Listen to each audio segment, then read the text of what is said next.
గదిలో వేసి కొడితే పిల్లి కూడా పులవుతుందంటారు. ఓ యువకుడి వేధింపులతో విసిగిపోయిన ఇద్దరు అక్కా చెల్లెళ్ళు కలిసి ఏకంగా ఒక యువకుడిని హత్య చేసేందుకు సైతం వెనకాడలేదు.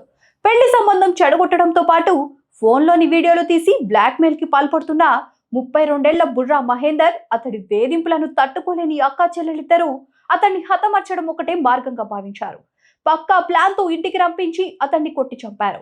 ఈ ఘటన జగిత్యాల జిల్లాలో కలకలం రేపుతోంది. పెద్దపల్లి జిల్లా తుర్కల మద్దికుంట గ్రామానికి చెందిన మహేందర్ హైదరాబాద్ లో మెడికల్ రిప్రజెంటేటివ్ గా పనిచేస్తున్నాడు. అక్కడే సాఫ్ట్వేర్ ఉద్యోగం చేస్తున్న ఓ యువతితో పరిచయం ఏర్పడింది. అది వివాహేతర సంబంధానికి దారితీసింది. అయితే అంతటితో ఆగకుండా ఆ యువతి అక్కతో సైతం పరిచయం పెంచుకొని ఆమెతో వివాహేతర సంబంధం నడిపాడు. మొదటి యువతికి ఈ మధ్య పెళ్లి సంబంధం రాగా వారికి తన ఫోన్లో ఉన్న అసభ్యకర వీడియోలు చూపించి పెళ్లి చెడగొట్టాడు మహేందర్. తమ ఇద్దరిని మోసగించడమే కాక పెళ్లి కూడా చెడగొట్టాడన్న కోపంతో మహేందర్ ని చంపాలని ప్లాన్ చేశారు. మహేందర్ బ్లాక్ మెయిలింగ్ తో పాటు వేధింపులు తాళలేని అక్క చెల్లెలిద్దరూ మహేందర్ ని హతమర్చాలని నిర్ణయించుకున్నారు. పథకం ప్రకారం అక్క వాళ్ళ ఇంటికి రమ్మని ఆమె చెల్లెలు మహేందర్ కి ఫోన్ చేసింది.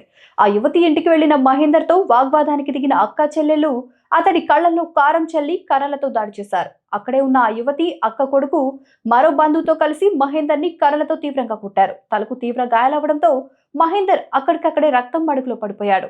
స్థానికులు 108 కి ఫోన్ చేసి జగిత్యాల ప్రభుత్వ ఆసుపత్రికి తరలించగా చికిత్స పొందుతూ మహేందర్ మృతి చెందాడు. Jagtial rural SI Umasagar, CI Sudhakar ఘటన స్థలాన్ని పరిశీలించి కేసు నమోదు చేశారు. మృతుడికి భార్య, తల్లిదండ్రులు ఉన్నారు. జగిత్యాల డీఎస్పీ రఘుచందర్ కేసుని పర్యవేక్షిస్తున్నారు. ఈ వీడియో మీద మీ అభిప్రాయాన్ని కామెంట్ చేయండి. ప్లీజ్ సబ్స్క్రైబ్ టు వేదిక టీవీ.